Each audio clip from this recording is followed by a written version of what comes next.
The wind was a snarling beast, a bone-chilling phantom that tore across the high, desolate peaks of the Sierra Nevada.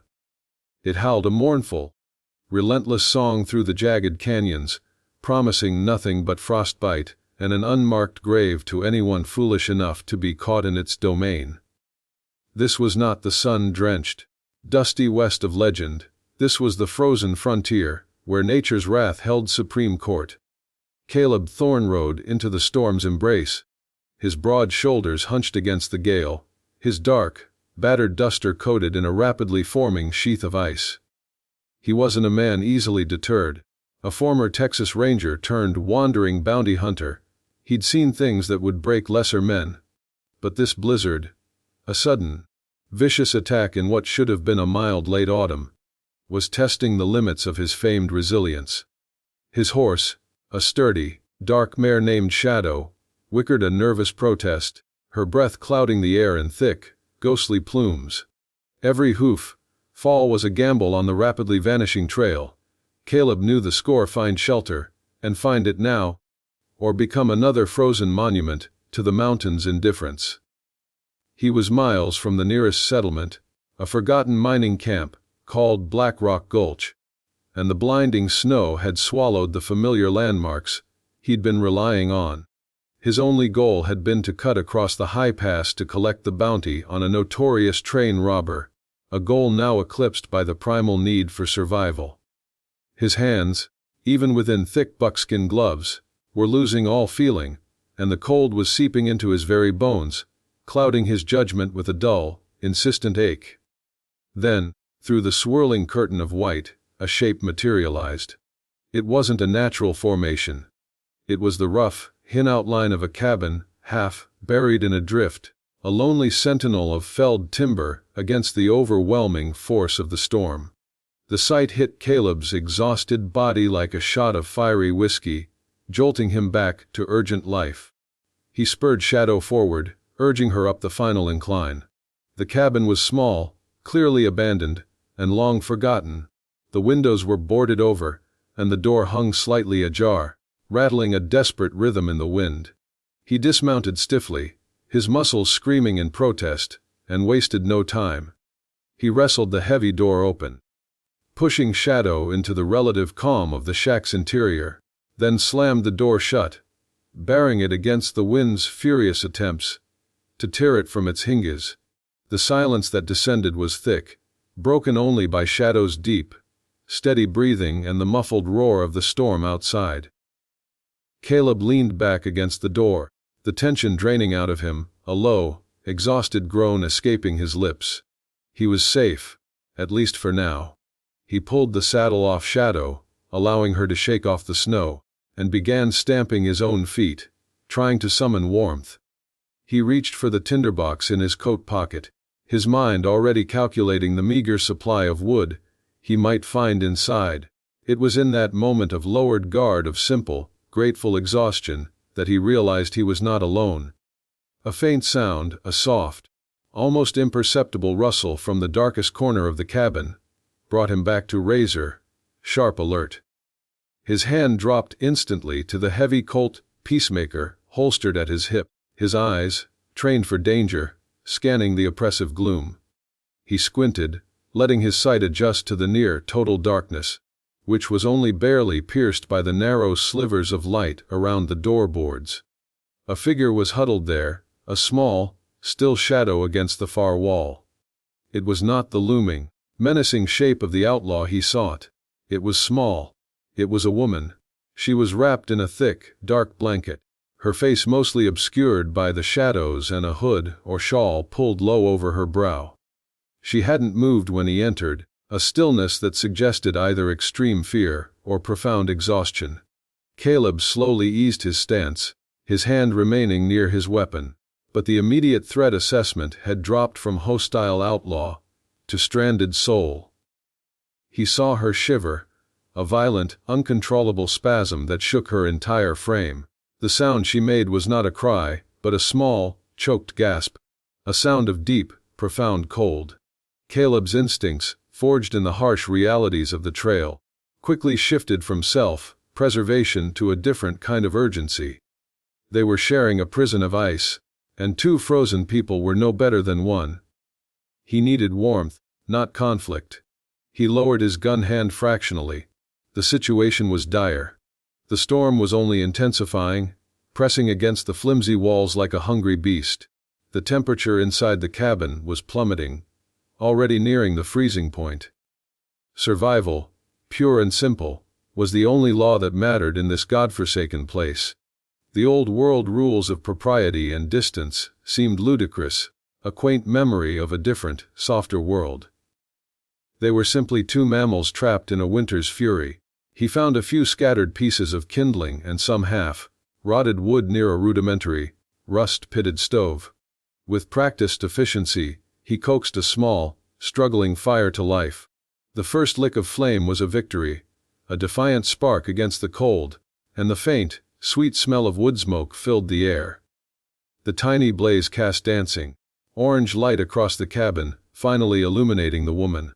Enya was her name, though Caleb would not know it for some time. She was small, yes, but her posture held a brittle kind of dignity, even in her despair. Her dark hair, braided thick, was partially visible beneath the shawl, and her face, when she finally looked up, was a startling picture of cold beauty.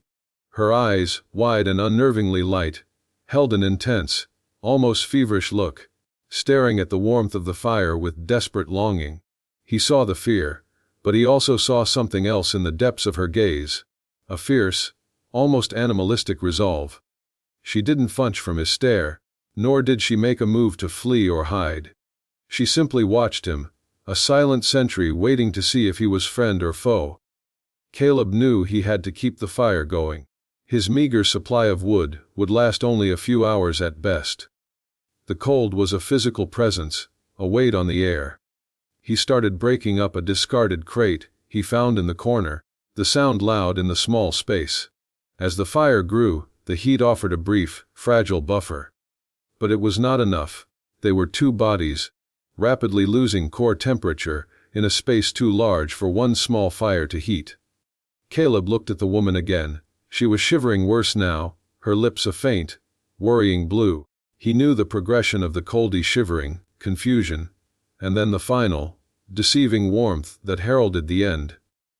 They needed more than a fire, they needed shared body heat. In the harsh, unforgiving environment, it wasn't a suggestion, it was an imperative. He cleared the last of the snow, dampened straw near the stove, making a small, relatively dry patch. He pulled off his duster and heavy coat, laying them out flat on the straw. He then looked at her, his expression grim and unwavering, leaving the choice to her, but making the stakes clear. He did not speak, but the message was louder than any shout: "Join me, or we both freeze." Anya seemed to understand the grim calculus instantly.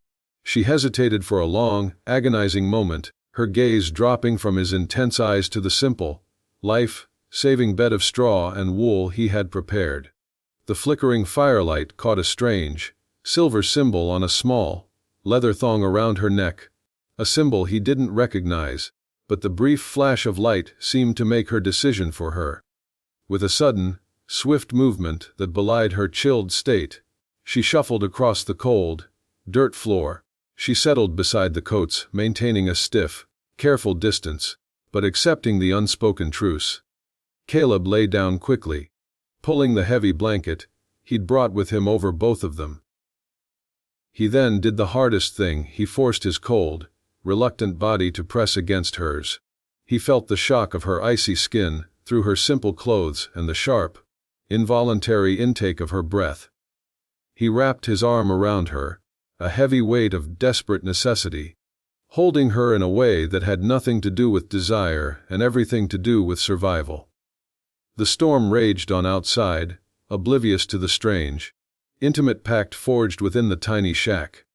Unbeknownst to Caleb, in the forgotten corner of the Wild West, under the cold, silent witness of the mountain spirits, this act, the sharing of warmth, the joining of two bodies against a common enemy, was not just survival. It was a sacred vow. He fell into a shallow, fitful sleep, feeling the faint, steady rhythm of her heart against his chest, unaware that the brutal storm had not just driven him to shelter, but had inadvertently steered him into a sacred and unbreakable bond. He thought he had simply saved a life.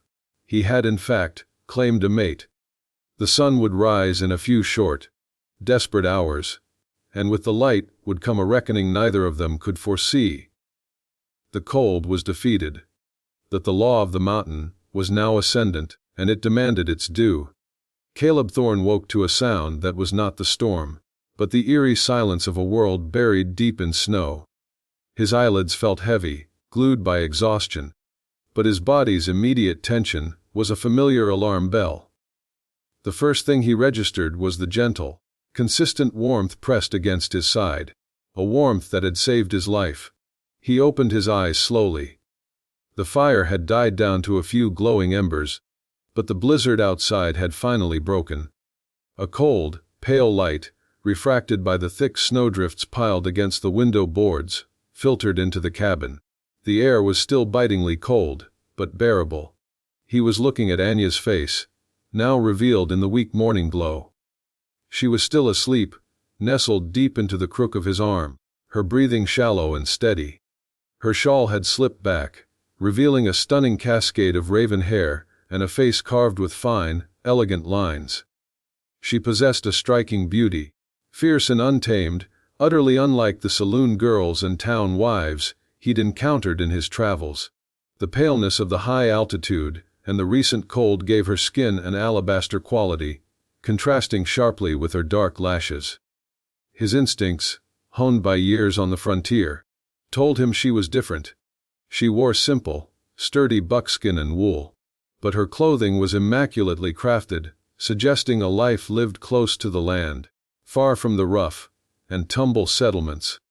The simple silver medallion around her neck, the one he'd briefly glimpsed the night before, was now clearly visible. It was shaped like a crescent moon cradling a stylized mountain peak, an emblem he recognized from no town or tribe he knew. There was a faint, earthy scent to her, like pine needles and wood smoke, a natural perfume that was unsettlingly appealing. Caleb's arm was numb beneath her head, but he dared not move.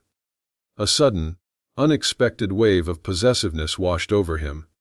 He was a man who prized his solitude, who ran from ties and attachments, yet here he was, staring at a woman he didn't know, feeling an urge to keep her safe that was foreign and intensely powerful. Annie awoke as silently as she slept. Her eyes, those unnervingly light, crystalline pools, opened instantly, fixing on him with an intensity that shattered the morning quiet. There was no confusion, no slow dawning of awareness in her gaze. She knew exactly where she was and whose arms were around her. For a long, charged moment, neither moved. The silence was not empty. It was filled with the unspoken weight of their shared night, and the sheer relief of survival. Caleb felt the heat rise in his neck. The awkwardness of the situation finally hitting him, but the primal sense of having protected her kept his gaze steady. He was ready to clear his throat, to offer a gruff explanation. Survival, ma'am, nothing more, but she moved first. Anya slowly, deliberately, pushed herself away from his body, sitting up on the pile of coats. She did not look distressed or embarrassed. Instead, her movements were imbued with a quiet authority, a graceful purpose that was deeply unsettling to the rugged lone wolf of a bounty hunter. She fixed her clothing, straightened her shawl, and then slowly reached up and touched the silver medallion at her throat.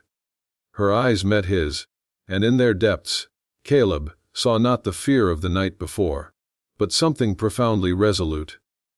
It was a look that conveyed a world of meaning, without a single word. I accept the consequence. Caleb, a man who dealt in facts, bounties, and verifiable evidence, was completely lost in the face of this silent declaration. He started to sit up, his muscles protesting the cold, but she held up one hand, a small, yet powerful gesture that commanded him to stay. She rose to her feet and moved to the small, frozen window. She scraped a small hole in the frost with a practiced nail, looking out at the world encased in a blinding white shell. The storm had left a thick, impassable blanket of snow, easily 5 or 6 feet deep in drifts. They were trapped. Caleb finally pushed himself up. He was a man of action, and the inactivity was a form of torture. He moved to the small stove, reigniting the fire with the remaining wood, the movements of a man regaining control of his environment. Shadow, his mare, whickered softly from the back of the cabin, sensing the change in atmosphere.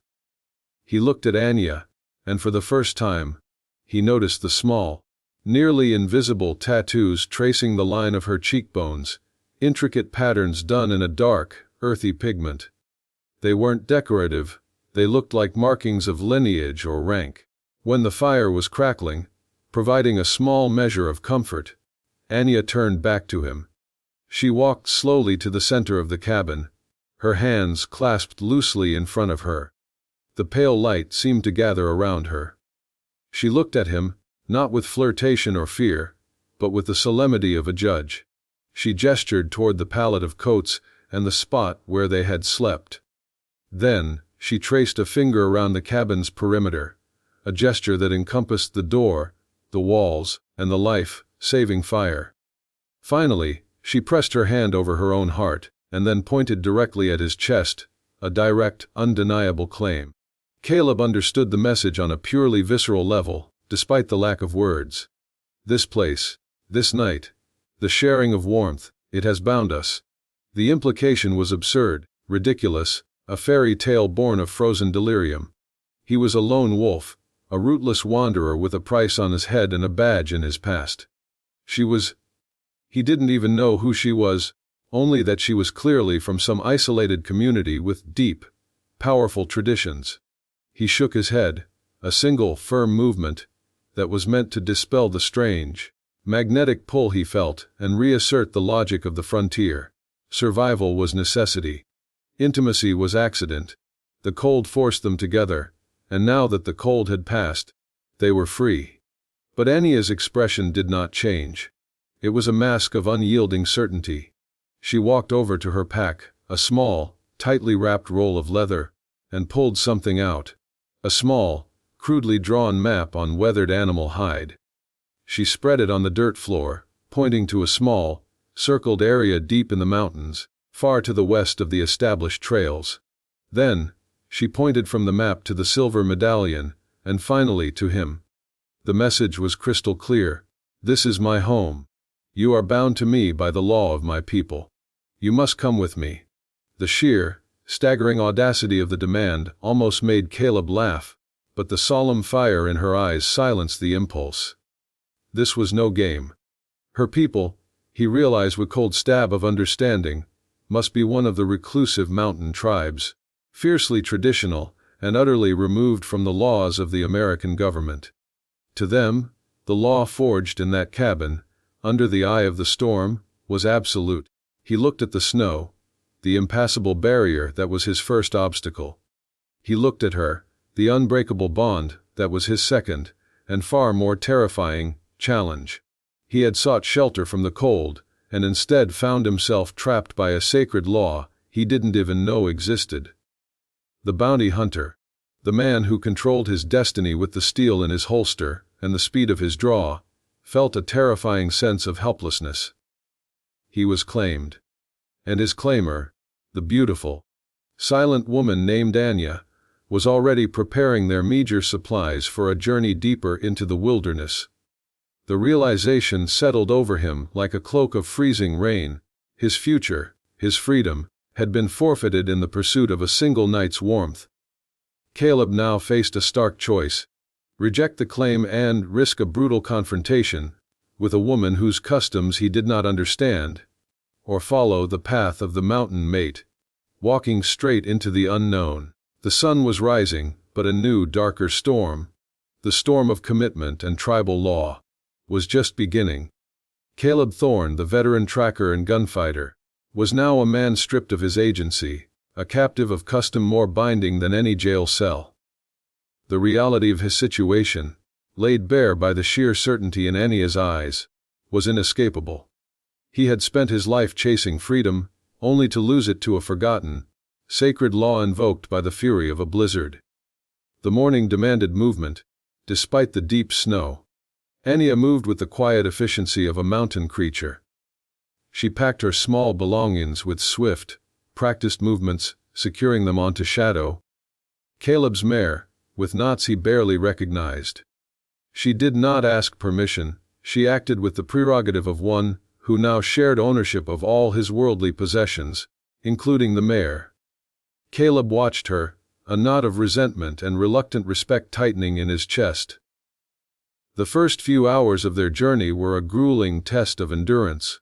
Anya took the lead, strapped into snowshoes made of woven willow branches. An obvious adaptation to the deep drifts.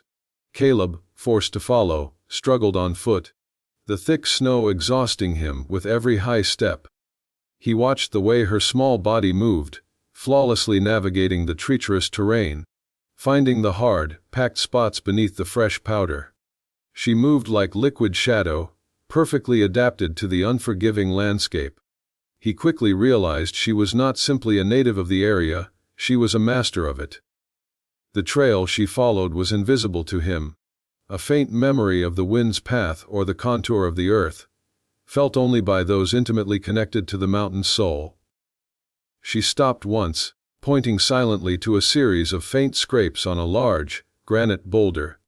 A boundary marker, he realized, belonging to a people who did not use paper and ink to stake their claims.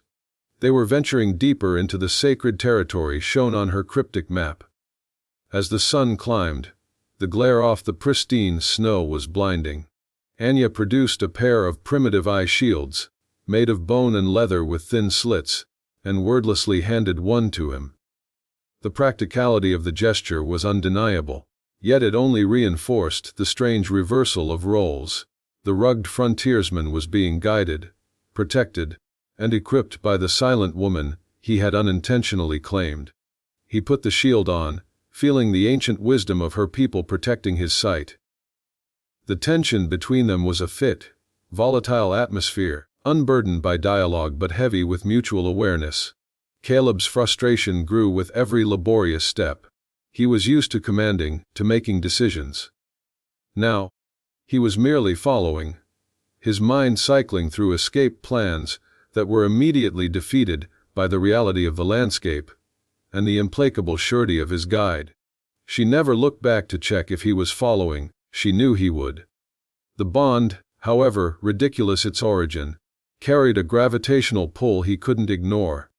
He started observing her with a meticulous focus, an attempt to find a weakness, an explanation for the power she held over him. He noticed the way her fingers brushed the mane of his mare, a gesture of innate understanding that instantly calmed the nervous animal. He saw the intricate, beautiful beadwork on her cuffs, unlike anything traded in the settlements. He recognized, too, the depth of her stamina, the relentless, enduring energy that kept her moving at an even, powerful pace, making his own trained toughness feel clumsy and insufficient. Midday brought a brief respite in the shelter of a dense copse of firs. Anya quickly built a smokeless fire, a feat of mountain craft that showed a profound respect for secrecy and caution. She produced dried elk meat and hard wafers of cornmeal from her pack, dividing the rations evenly. The silence during their meal was absolute, broken only by the crackle of the tiny fire. Caleb seized the moment. He tried to communicate his misunderstanding, gesturing to his gun, his horse, his westward trajectory, a life of solitary pursuit. He pointed out the sun's direction, the vast distance, the illogical nature of her demand. Anya simply watched him, her clear eyes unwavering. When he finished, she held up two gloved hands, palm to palm, then pressed them against her sternum. She then pointed out to the snow, the wind-whipped cabin they had left behind, and finally, back to him. The message, delivered without a single spoken word, was an irrevocable decree. The joining of hands for survival, under the eye of the mountain, is the binding oath. She then reached into her pouch and pulled out a small, dried flower, pressing it into the palm of his hand. It was an alpine bloom, pale and fragile, impossibly preserved. She closed his fingers around it, then pointed to the faded tattoo on her cheekbone, and then to the flower. This was his proof, his token of their sudden, accidental union. Caleb's throat tightened with a complicated mix of anger and awe. He was not just caught by her, he was being initiated. He pocketed the flower, the soft texture of its petals an almost painful contrast to the rough leather of his glove. The journey continued, now trending sharply upward. The air grew thinner, the cold more piercing. As evening approached, the wind returned, whistling a low, cautionary tune through the granite spires. Anya led them to a narrow, hidden ledge beneath a massive overhang, a natural shelter perfectly concealed from the open mountainside. As the last sliver of daylight vanished, Anya prepared their second night's bedding.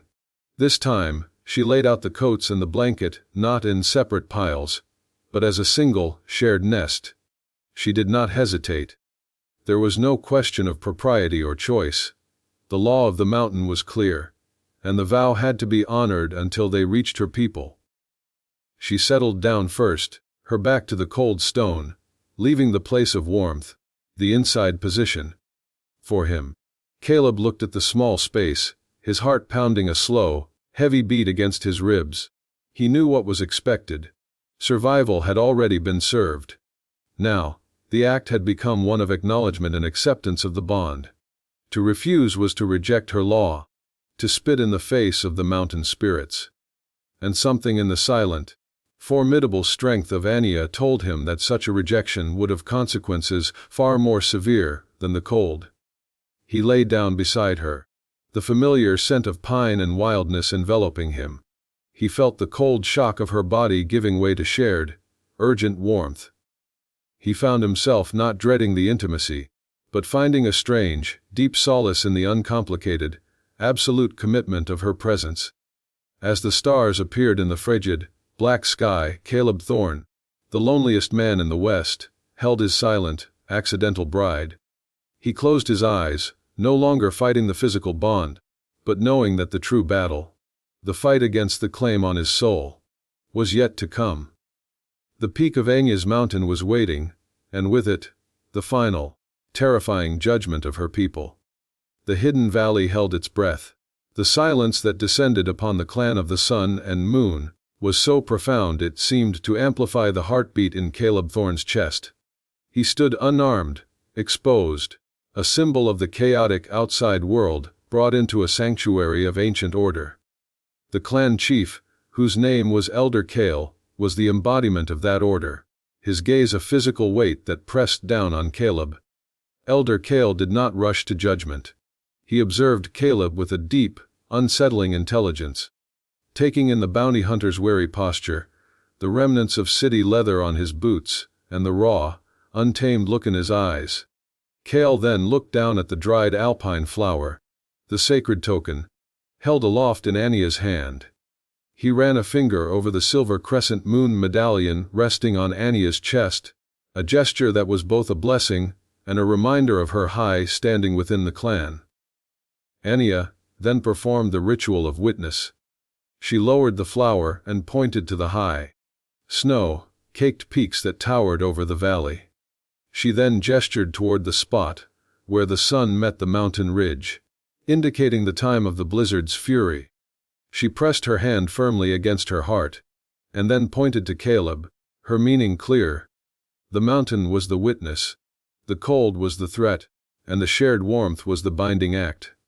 Cale finally spoke, his voice a low, resonant baritone that carried authority without needing to be loud.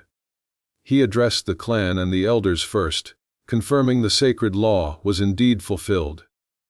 The law of the ancestors stated that when one of the clan faces certain death from the elements, and another provides shelter and shares life, giving heat for survival through the darkest night, the act is considered a gift of the fates, and the bond forged is one of hearth, claim, and indissoluble mating. He then turned his full attention to Caleb. The elder's gaze demanded a response, an understanding that transcended language. He pointed to the flower, and then held his hand out toward Anya. Caleb understood the law as stated. Do you accept the result?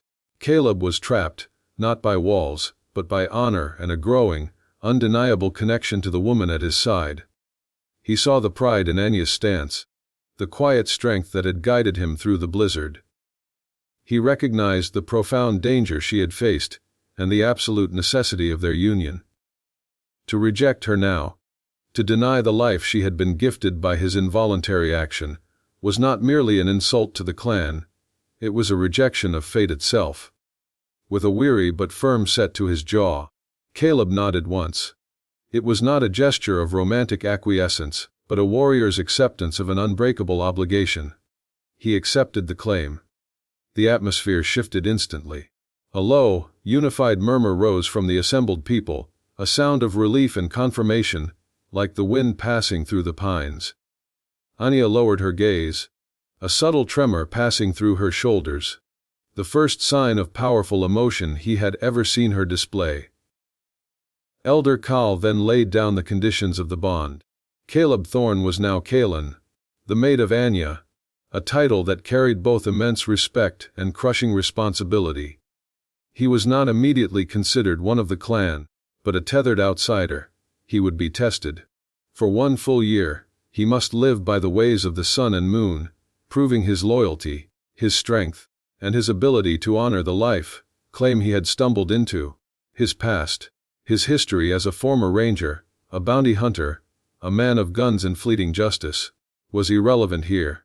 The clan recognized only the law of the mountain. If he failed the test, if he betrayed Anya or their customs, his punishment would be swift and permanent. His life, so casually saved by a shared blanket, was now bound to the clan's destiny. Anya, as his mate, had her own price to pay. Because she had bonded with an outsider, she would temporarily lose her place among the high-ranking water keepers, and would share his isolation during the trial period. She accepted this demotion with quiet dignity, her gaze never wavering from the chiefs. The crowd dispersed, leaving Caleb and Anya alone in the central square, under the watchful eyes of the elders. Cale gestured toward a simple, sturdy dwelling carved into the base of the cliff. Their new home, a small, austere space of stone and rough, spun wool.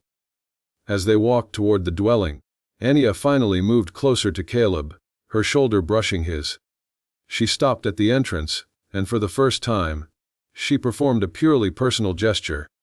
She took his rough, scarred hand, and laid it against the smooth stone of the doorway, then laid her own hand over his, pressing their different worlds against the immutable foundation of her home. The next few weeks were a bewildering immersion into a life Caleb never imagined. He was forced to exchange his worn boots for soft, expertly made mountain moccasins that allowed him to move silently on the earth. He learned to hunt without the deafening roar of his Colt, relying instead on a silken bow and stone-tipped arrows, guided by Anya's patient, silent instruction. He was taught to read the snow, to listen to the language of the wind, and to understand the mountain not as an obstacle, but as a living, breathing entity. He watched a living not just as his mate, but as a teacher and a figure of quiet grace. She possessed a deep, intuitive knowledge of medicine, gathering and grinding herbs for healing that were far more potent than any tonic he'd bought in a dusty general store. The more he learned, the more his initial resentment dissolved into a profound admiration for the woman who was now inextricably tied to him. The accidental nature of their bond was fading beneath the weight of shared experience. One cold evening, sitting beside the small, perfectly contained fire pit in their stone hut, Anya brought him a small, worn piece of leather. On it, she had painstakingly etched the symbol of their union, the crescent moon cradling a mountain peak, interwoven with a Texas star, a silent acknowledgement of the life he had left behind, now fused with the life he had entered. The gesture was a silent, powerful promise. His past was not forgotten, but it was now part of her future. The weight of the silver medallion on her chest, the visible sign of their sacred law, felt less like a chain and more like a talisman now. Caleb Thorne, the man who had always been running away, felt an unfamiliar sensation-rootedness.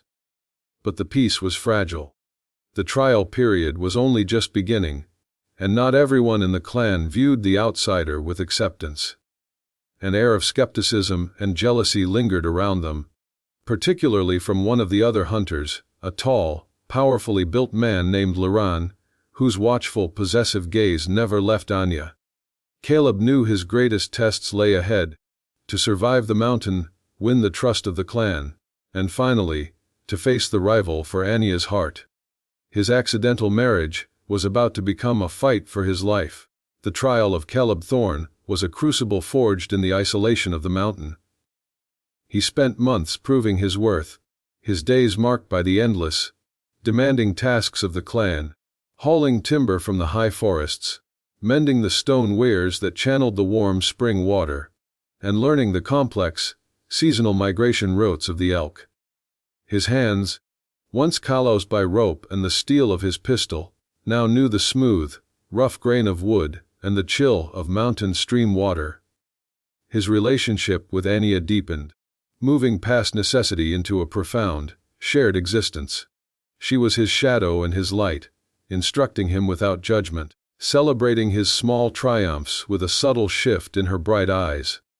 Their bond, born of a single night's desperation, had been tempered by daily labor and the silent language of mutual respect. The physical closeness of the nights, once a matter of survival, had blossomed into a natural, unspoken intimacy, a comfort Caleb had never known was possible. But the shadow of Liran remained. The rival hunter, strong, proud, and clearly in love with Anya, was the final obstacle. Liran did not challenge Caleb with violence, but with a relentless, sneering skepticism that poisoned the air around them. He doubted Caleb's commitment to the clan, questioned his ability to protect Anya, and reminded everyone of the gun belt lying outside the sacred pass, a symbol of the world Caleb still belonged to. The climax of the trial came during the winter hunt, a perilous, solitary event required of every hunter to prove their self-reliance and provision skills before the deepest freeze. Liran had been tasked to supervise Caleb's tracking and return, a judgment disguised as mentorship. Deep in the frozen, upper canyon, a sudden, blinding whiteout storm struck, a vengeful cousin of the first blizzard. Caleb and Liran were separated. Caleb, guided by the instinct Anya had painstakingly taught him, found shelter under a thick overhang, but he felt an agonizing pull. He had to find Liran. He could not, would not, allow the clan to believe he had abandoned their own. He tracked Liran not by sight, but by sound and snow sense, following the faint echoes of the man's panic and the tell-tale stray of snow from his desperate steps. He found Liran trapped, his leg badly twisted and pinned beneath a sudden, heavy drift of ice-coated branches. He was injured and rapidly succumbing to the cold and fear. Caleb did not hesitate. He used his immense strength, not the practiced violence of his former life, but the pure, unthinking force of a man fighting for his new community. He spent an exhausting hour digging, chopping, and leveraging the crushing weight off Liran's leg. He splinted Liran's leg with frozen wood and raw hide, using the basic medical skills he had observed from Anya. Then, with Liran leaning heavily on his shoulder, Caleb began the slow, agonizing trudge back toward the hidden valley, navigating the blinding, swirling snow, relying entirely on the instincts of the mountain and the memory of Anya's teachings. He was no longer the outsider. He was the savior, carrying a rival on his back. They emerged from the pass 3 days later, exhausted and frostbitten but alive. The sight of Caleb, the pale-faced outsider, carrying the injured, respected hunter, silenced the entire clan. Elder Cale, awaiting them at the entrance, looked not at Liran, but directly into Caleb's eyes. The judgment in the chief's gaze was gone, replaced by a profound acceptance. Caleb had chosen the clan over his own survival, mercy over vengeance. He had passed the final, true test. Liran, in his shame and gratitude, performed the ultimate gesture of submission. He looked at Anya, then at Caleb, and then he pressed his own forearm against Caleb's, a silent recognition of equal kinship, and the acknowledgement of the rightful mate. The jealousy was extinguished, replaced by the unbreakable loyalty of a shared near-death experience. The year of trial was declared complete. That evening, under the crescent moon that matched her medallion, the clan gathered for the ceremony of the permanent knot. Anya and Caleb stood before the elders at the great hearth. Elder Cale did not present the dried flower this time. He presented a bowl of purified snowmelt, drawn from the highest spring, and a small, razor-sharp obsidian knife. The ceremony was silent and sacred. Anya stepped forward and cut a small piece of her own braid, pressing it into the wet snowmelt. Caleb did the same with a lock of his thick, dark hair. They dipped their fingers into the same bowl, and then touched the resulting muddy, mixed to the opposite person's forehead and heart. The two vital points of life and loyalty. Then, Cale spoke the final binding word, declaring them one hearth, one path, one fate. Caleb Thorne, the rootless bounty hunter, was no more. He was now Kalen, the trusted son, in-law of the mountains. As the fires burned low, Anya led him back to their hearth. She removed the old, faded leather that symbolized his past life, and replaced it with a heavy, exquisitely crafted silver wrist cuff, a mark of permanent standing within the clan. It was forged in the shape of the crescent moon and the Texas star, fused together forever. She looked at him, and her light eyes, always so reserved, were bright with a fierce, powerful emotion. She took his hand, the hand that had saved her life and the life of his rival, and let him inside. Their accidental bond, born of the primal need for warmth, was now a conscious, unbreakable love. Outside, his gun belt and Bowie knife remained on the granite slab, weathered by the snow and untouched. Caleb would never need them again.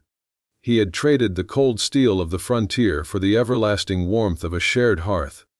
He had walked into a blizzard seeking a bounty, and walked out with a mate, a home, and a destiny greater than he could have ever imagined. The wind still howled on the high peaks, but now, it sounded less like a threat, and more like a song of welcome. The mountain had claimed its son.